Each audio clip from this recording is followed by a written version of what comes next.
Hi everyone, my name is Maya. I'm 34 years old. For 6 years I ran my father's consulting firm. Not officially. Not on paper. But every client knew my voice. Every proposal bore my fingerprints. Every crisis landed on my desk at 2 a.m. while my stepbrother Connor, 27 and fresh from his third gap year, learned to spell synergy correctly. I started at Caldwell and Associates the day after college graduation. 22 years old, business degree still warm from the printer, ready to prove myself.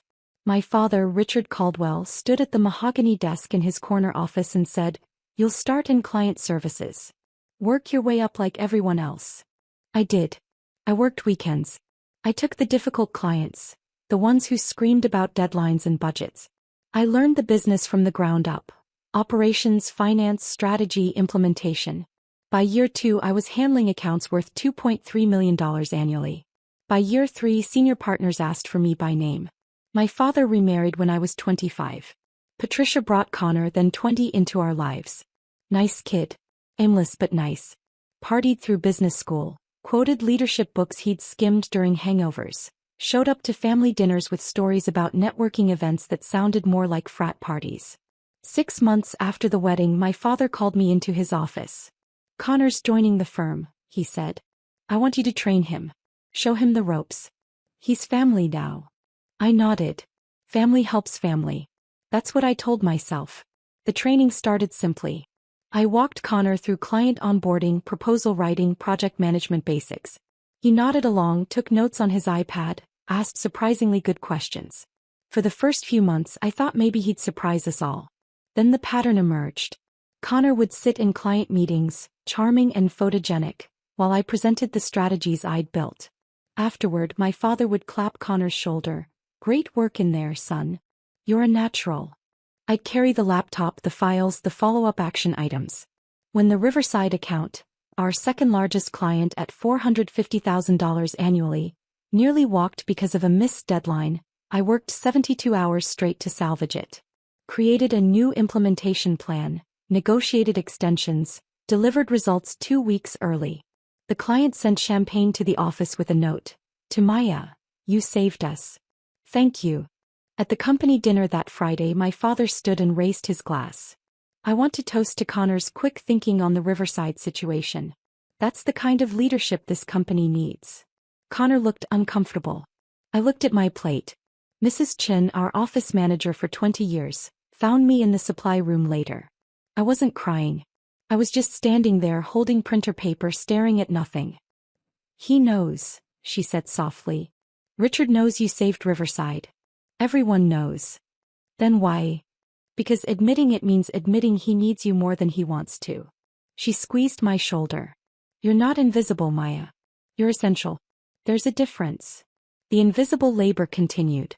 I trained Connor for 6 years. Showed him how to read financial statements, manage vendor relationships, handle difficult conversations. He learned slowly how to look competent in meetings. He never learned how to do the actual work. When clients called with emergencies they called me. When proposals needed final review at midnight I did it.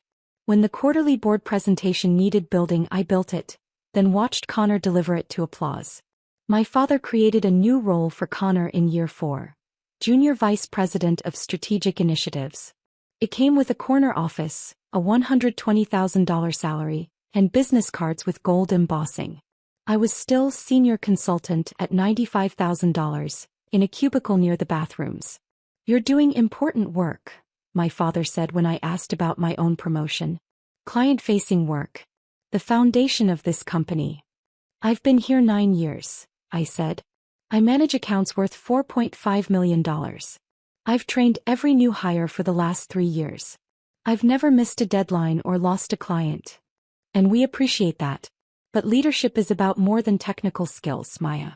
It's about vision. Presence. Connor has that natural charisma clients respond to." Connor, who'd called a client dude in an email the previous week.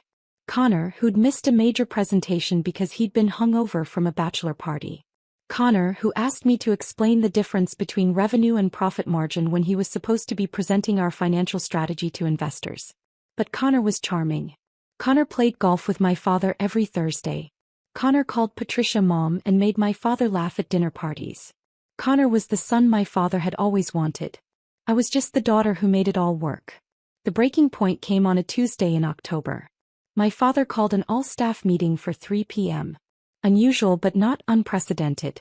I assumed it was about the new client we'd just signed, a $680,000 contract I'd negotiated over 6 weeks. I'd prepared a brief presentation about the implementation timeline. The conference room filled. 23 employees from senior partners to junior analysts. My father stood at the head of the table, Connor beside him in a navy suit I'd helped him pick out last month. "Thank you all for coming," my father began. "I have an exciting announcement about Caldwell & Associates' future." He talked about growth, market positioning, the need for fresh leadership to take us into the next decade. I watched colleagues nodding, taking notes, assuming this was another corporate vision speech. "Which is why," my father continued, "I'm pleased to announce that Connor Caldwell will be assuming the role of president, effective immediately." The room erupted in applause. Polite, professional, expected. I sat frozen. President. Not senior VP. Not executive director. President. The role second only to CEO, the role that controlled operations, strategy, client relationships. The role I'd been doing unofficially for 3 years. "Connor brings fresh perspective and natural leadership to this position," my father said, beaming. "I'm confident he'll take Caldwell & Associates to new heights." Connor stood, shook hands, accepted congratulations. He glanced at me once, something that might have been apology flickering across his face before the smile returned. After the meeting, I returned to my cubicle. Sat down. Stared at my computer screen showing the proposal I'd been refining for the Mitchum account. My father appeared at my cubicle entrance an hour later. "I want you to help Connor transition into the role," he said. Not asked. Said, "You know the operations better than anyone. Spend the next 2 weeks walking him through your key accounts and processes." "My accounts," I repeated. "The company's accounts, Maya. You're a team player. I know you'll make this smooth." Something in my chest, something that had been bending for 6 years, finally snapped clean. "And what's my new role?" I asked quietly. "You'll continue as senior consultant. Your work is valuable. Just because Connor is president doesn't diminish." After 9 years. After building half the client base. After training every new hire including Connor himself. After salvaging Riverside, landing Mitchum, negotiating the Thornton contract that saved us during the pandemic. After all that, I'm still senior consultant in a cubicle near the bathrooms, and Connor, who still asks me what deliverables means, is president. My father's expression hardened. "This isn't about keeping score, Maya. Connor has qualities you lack. Presence. Charisma.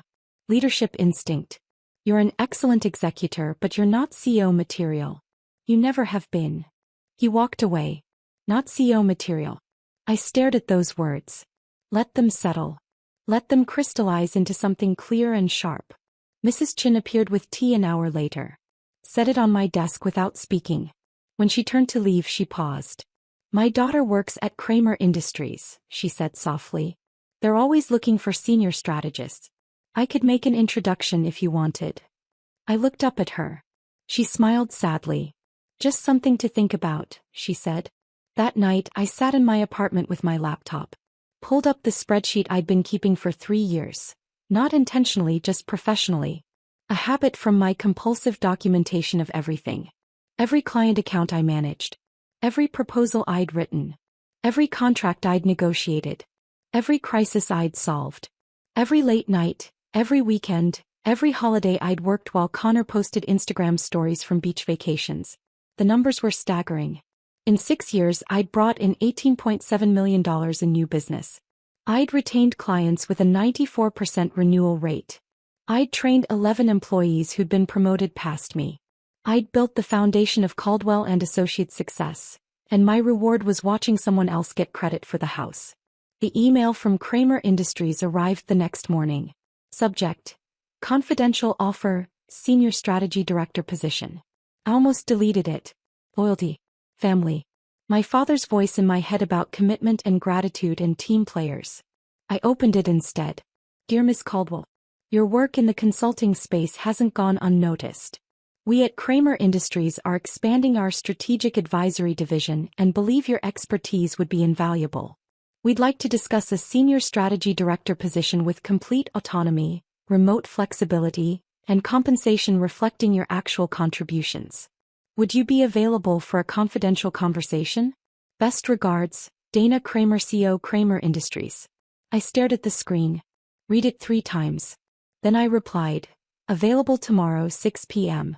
Dana Kramer's office overlooked the city, floor-to-ceiling windows, clean lines, art that suggested actual taste rather than corporate purchasing department decisions. She was 50-something, silver-haired, sharp-eyed. She offered coffee, not the burned sludge from our office break room, but actual good coffee. I've watched your career for 2 years, Dana said without preamble. Every major win at Caldwell has your fingerprints on it. The Riverside save. The Mitchum negotiation. The Thornton pandemic pivot. You're the brain of that operation. My father would disagree. Your father is protecting his investment in his stepson's ego. Dana's tone wasn't cruel, just factual. I'm not interested in his feelings. I'm interested in results. And you deliver results. She slid a folder across the desk. I opened it. The offer was breathtaking. Senior Strategy Director.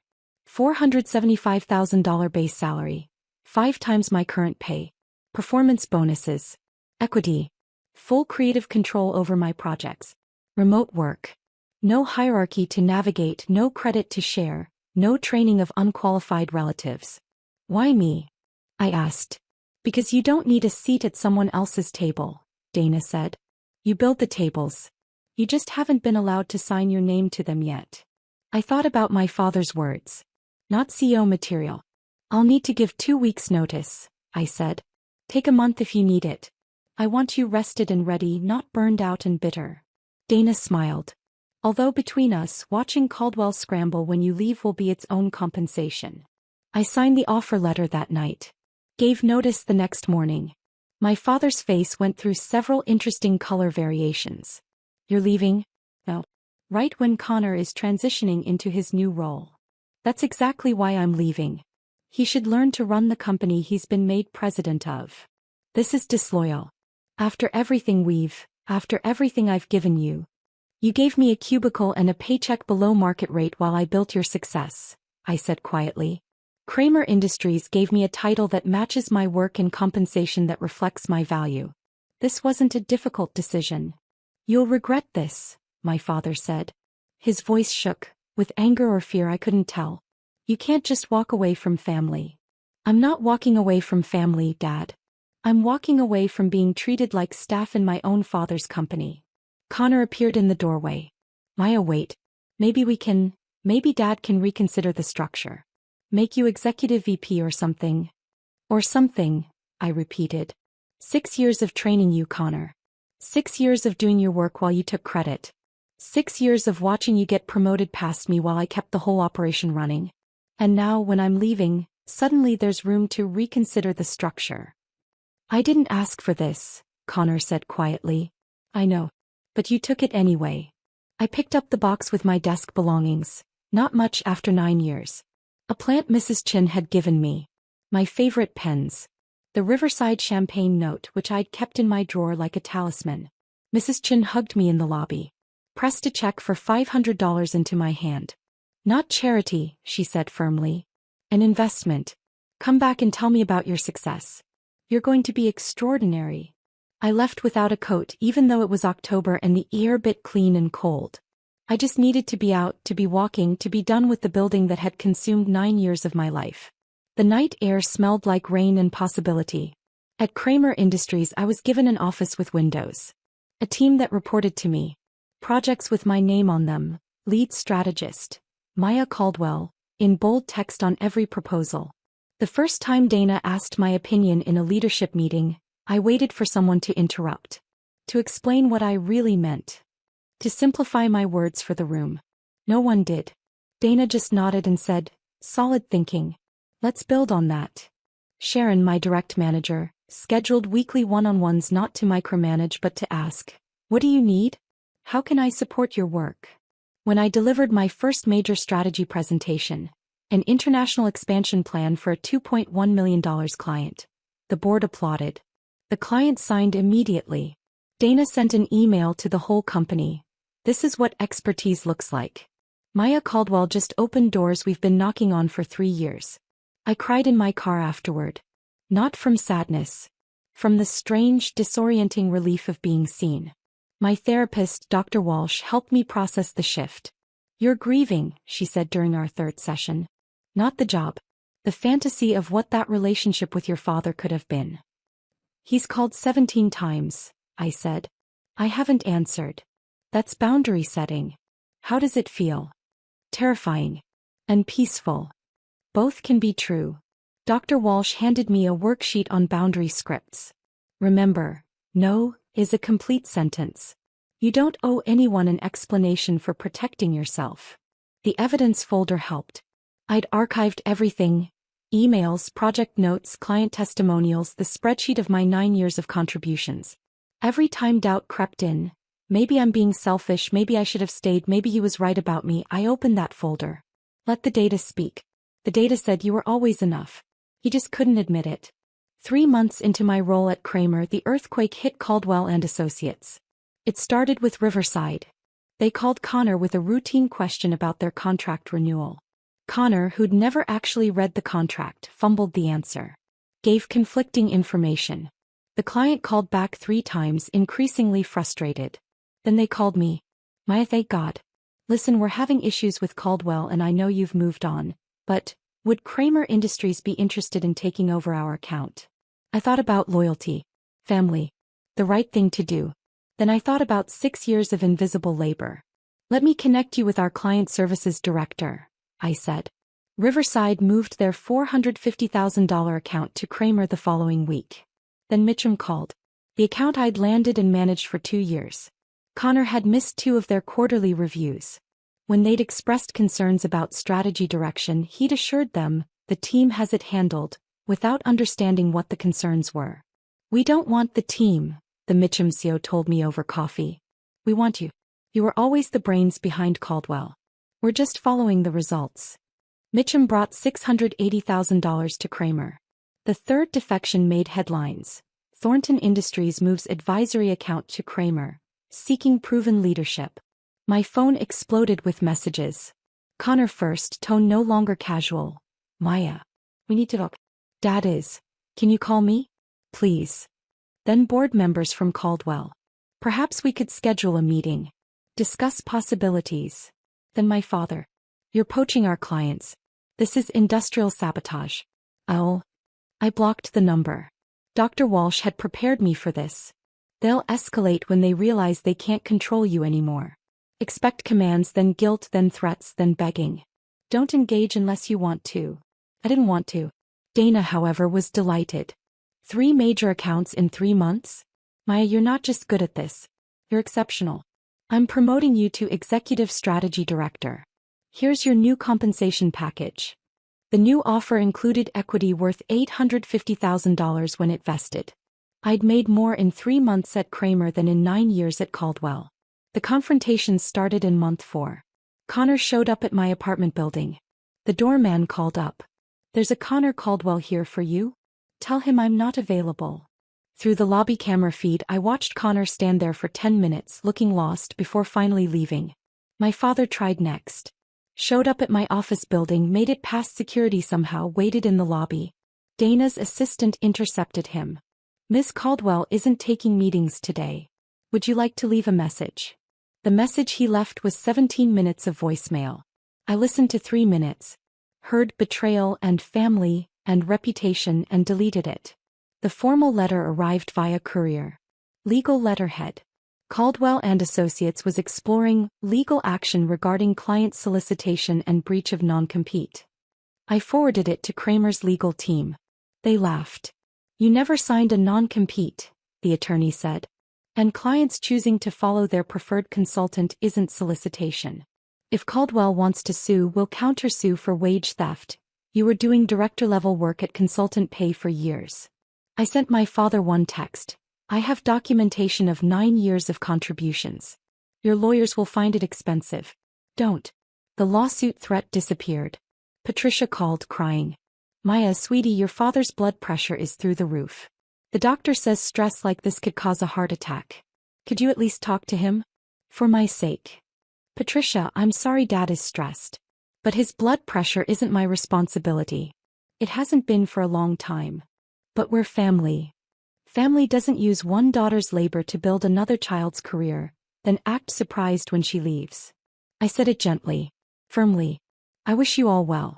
I'm just doing it from a distance now. The industry whispers became roars. Caldwell and Associates losing ground. Kramer Industries gaining market share. Former consulting powerhouse struggling post-leadership transition. Mrs. Chin texted me. 6 more staff members quit this week. Including me. Connor doesn't know how to run payroll. I'm too old for this chaos. Drink soon. We met at a wine bar downtown. She looked lighter somehow. Relieved. It's imploding, she said. Clients calling and no one knows account details. Connor scheduling meetings over existing meetings. Richard screaming at everyone. The office feels like a sinking ship and everyone's grabbing life rafts. I'm sorry, I said. Don't be. Mrs. Chin squeezed my hand. You didn't sink it. You just stopped bailing water. There's a difference. Month 5 brought the desperate phase. Connor and my father both in suits waiting in Kramer's lobby. Dana called me before I came down from my office. 2 men here claiming to be family. Want me to have security remove them. I thought about it. How easy it would be to simply not engage. To let them sit there waiting the way I'd waited for recognition for 9 years. But Dr. Walsh's voice. Closure isn't something they give you. It's something you create. I'll come down, I said. But I'm not going anywhere private with them. We sat in the lobby cafe. Glass walls, public space, witnesses. My father looked older. Thinner. Connor looked exhausted. Thank you for seeing us, my father began. I waited. We may have underestimated your contributions to the company, he continued. Lawyer language. We'd like to discuss you returning as Senior Vice President of Strategic Operations. Competitive compensation. Decision-making authority. A real leadership role. What's competitive? I asked. $180,000. Plus bonuses. I almost laughed. Kramer pays me $475,000 base. I have equity.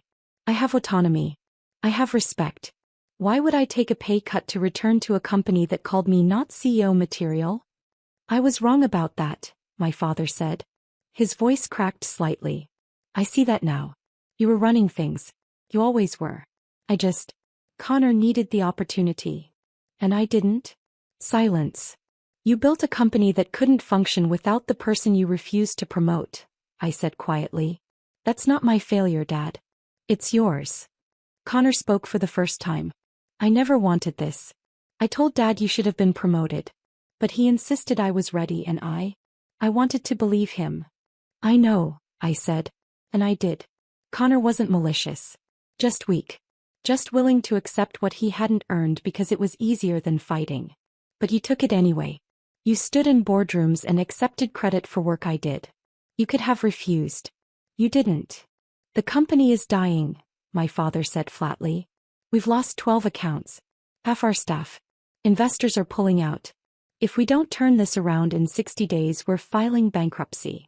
Then you should probably hire a qualified strategist, I said. I hear there are good ones at Kramer Industries. I stood to leave. Maya, please. My father's voice broke. I'm asking for help. I'm asking you to save the company. I looked at him. This man who'd given me a job but never a chance. Who'd handed my stepbrother keys to a kingdom I'd built. Who'd called me not CEO material while I did the work of an executive for 9 years. You had 9 years to ask for my help while valuing it, I said softly. You used those years to tell me I wasn't enough. That Connor was better. That loyalty meant accepting less. I believed you until I didn't. And then I built something without you. Something where my work has my name on it. Where my success is acknowledged. Where I'm not just the invisible engine keeping someone else's career running. So that's it, my father said bitterly. You're just going to let everything I built collapse? You built, Dad. I looked at him steadily. The data shows I brought in $18.7 million over 9 years. I retained clients at 94%. I trained your staff. I managed crises. I wrote the proposals. I negotiated the contracts. I held your company together while you handed credit to someone who played golf. I picked up my bag. What you built was a company dependent on labor you refused to credit. What I built is a career that doesn't require your approval. We're both living with our choices. I walked out. Didn't look back. Through the glass doors I saw them sitting there. Father and son. Looking at each other like they'd just realized they were lost. The article appeared 6 weeks later. The hidden cost of family loyalty. How one consultant rebuilt her career after being overlooked.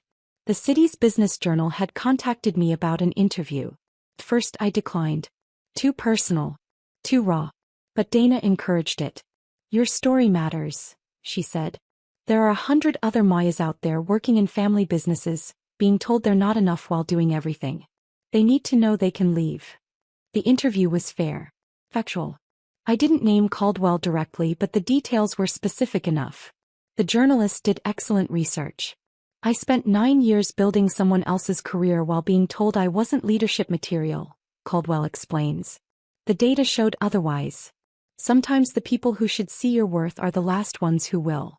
The article included my new title at Kramer, my successful client portfolio, my role as keynote speaker at the upcoming City Business Alliance conference.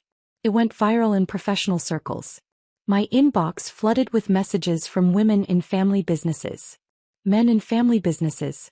Anyone who'd ever been overlooked, undervalued, told they weren't quite right for promotion while someone less qualified got the corner office. Thank you for speaking up. I'm in the same situation. Your story gave me courage to leave. 8 years doing my brother's work. Reading this helped me see I'm not crazy. Connor texted, I read the article. You were right about everything. I'm sorry. I didn't respond. My father sent one final email. You've humiliated this family publicly. Don't expect forgiveness. I replied, I don't. Then I blocked the address. The bankruptcy filing was announced 3 weeks before the City Business Alliance Gala. Caldwell and Associates files Chapter 11. Industry icon crumbles. The article detailed the collapse. Client losses. Staff departures. Failed investor negotiations. The building sold to cover debts. Richard Caldwell stepping down. Connor Caldwell position eliminated. I felt nothing. Not satisfaction. Not guilt. Just a strange, distant sadness for what could have been if my father had chosen differently. Mrs. Chun called. How are you doing with the news? I'm okay. Really? Is that strange? No, honey. It means you've healed. You've built something new. The old stuff is just old stuff now. He was right. I built something new. At Kramer, I just closed a $3.2 million international client. Dana was promoting me again. Vice President of Strategic Development. My team had grown to 8 people, all of whom I trained the way I wished I'd been trained. With patience, recognition, and opportunities to shine. Jennifer, one of my analysts, brought her family to the office for her promotion announcement. Her parents hugged her, crying with pride. We always knew you were brilliant, her father said. I excused myself to the bathroom. Cried for 5 minutes. Returned with a smile. Dr. Walsh helped me process it. You're not grieving what you lost. You're grieving what you never had. Will it always hurt? It'll hurt less. And one day, you'll realize the freedom is worth more than the fantasy. The City Business Alliance Gala was black tie, 500 professionals, in a hotel ballroom with crystal chandeliers and wine that didn't come from boxes. I was keynote speaker. Topic: Building leadership outside traditional structures. Dana adjusted my collar backstage. You nervous? Terrified. Good. It means you care. She smiled. They're lucky to hear from you. Go show them what underestimated looks like. I walked on stage to applause. Scanned the crowd. In the back, poorly hidden behind a column, were my father and Connor. Both in suits that looked expensive but worn. My father's face was haggard. Connor looked like he wanted to disappear. I could have called security. I could have had them removed. Instead, I began my speech. 6 years ago, I worked for a company that told me loyalty was more valuable than leadership. I believed them until I realized loyalty without respect is just servitude. I talked about invisible labor. About documentation, keeping records, knowing your worth in data. About recognizing when you're building someone else's kingdom while your own potential rots in a cubicle. I was told I wasn't CEO material, I said, looking directly at my father. By someone who couldn't run his company without the person he refused to promote. And when I left, taking my expertise and my work ethic, the empire collapsed. Not because I sabotaged anything, but because the foundation was one person pretending to be leadership while another person did the actual work. The audience was silent, hanging on every word. Here's what I learned. Your worth isn't determined by who refuses to see it. Your potential isn't limited by who tells you you're not enough. And loyalty to people who undervalue you isn't virtue. It's self-destruction. I talked about Kramer. About Dana saying you build the tables. About Sharon asking what I needed instead of telling me what to do. About finally being in a room where my voice didn't need to be filtered through someone else's ego. If you're working somewhere that treats you like foundation instead of architect, document everything. Build your evidence folder. And when you're ready, walk. Don't threaten. Don't negotiate. Just walk. Build something new. Build something with your name on it. The applause was thunderous. Standing ovation. Afterward, dozens of people wanted to talk, to share their stories, to ask advice. My father and Connor approached as the crowd thinned. Security noticed, started forward. I waved them off. That speech, my father said. His voice was quiet. Defeated. You were talking about me. I was talking about a system that protects ego over competence. You were just an example. I never realized how much of the company came from you. You didn't want to realize, Dad. It was easier to give Connor credit than to admit you'd built something dependent on the daughter you kept telling wasn't enough. Connor shifted uncomfortably. For what it's worth, Maya, you were right. About all of it. I wasn't ready. I'm enrolling in actual leadership training now. Starting from scratch. Good, I said. And meant it. You'll be better for it. My father looked at me with something that might have been pride, might have been regret. You've built something remarkable here. I know. Is there? He stopped. Started again. Is there any possibility of reconciliation? I can't undo the past, but maybe. Dad, I forgive you. The words surprised me, but they were true. I forgive you for not seeing my worth. For choosing Connor over fairness. For building a company on my labor while calling me inadequate. I forgive all of it. Hope flickered in his eyes. But forgiveness isn't reconciliation, I continued gently. It isn't access. You can be forgiven and still not be part of my life. Those are separate things. I'm your father. You are. And I hope you build something new. Something where you value the people doing the work. But I've built my own table now, and there's no seat here for people who spent years telling me I didn't deserve one. I turned to leave. Paused. Thank you, though. For denying me that promotion. If you'd made me president, I'd never have left. I'd never have learned what I was capable of without you. So genuinely, thank you for showing me I didn't need your approval to succeed. I walked away. This time I did look back. Just once. They stood there, father and son, watching me disappear into the crowd of professionals who knew my name, knew my work, treated me like the architect I'd always been. 6 months later, I launched my own consulting firm, Caldwell Strategic Group. Not to compete with my father. Not for revenge. But because Dana had said something that stuck with me. You build the tables. I did. I built a firm that valued documentation, credited contributions, promoted based on merit. I hired Mrs. Chin as Sue. Jennifer came over from Kramer as senior analyst. We were small, 8 people, but profitable, ethical, and growing. My father sent a card. Congratulations on your venture. Proud of you. I filed it away. Didn't respond. Connor sent flowers. You were right. Building from scratch is humbling. Good luck. I sent a thank you note. Professional. Brief. The numbers came in at year-end. My firm had brought in $1.8 million in revenue. First year, small team, building from nothing. Dana called to congratulate me. You did it. Built something with your name on it. I did. Any regrets? I thought about it. About the 9 years at Caldwell. The invisible labor. The cubicle near the bathrooms. The speech where my father called me inadequate. No regrets, I said. It all led here. On Sunday I drove out to the beach. Walked along the shore as the sun set, painting the sky in oranges and purples. The wind was cold, clean, carrying the smell of salt and possibility. My phone buzzed. A text from an unknown number. This is Richard. Just wanted to say I saw the article about your firm's first-year success. You were always capable. I'm sorry I couldn't see it. I stared at the message. Waited for the familiar ache of wanting his approval, his recognition, his pride. It didn't come. That I felt peaceful. Whole. Complete without his validation. I typed, I appreciate that. I hope you're well. Then I blocked the number. Not from anger. From boundaries. From the understanding that some doors close not because of hatred, but because keeping them open would mean stepping backward into a version of myself that no longer existed. The waves rolled in, steady and eternal. I sat on the sand, pulled out my laptop and outlined the strategy for our next client pitch. Above me, the sky darkened into stars. I worked until the cold drove me back to my car, back to my apartment, back to the life I'd built with my own hands. Documented, credited, valued, mine. The building at Caldwell and Associates had gone dark, floor by floor, until nothing remained but an empty shell and a broken sign. But somewhere else, in 8 offices filled with people who respected each other, lights blazed bright. I built those tables. I always had.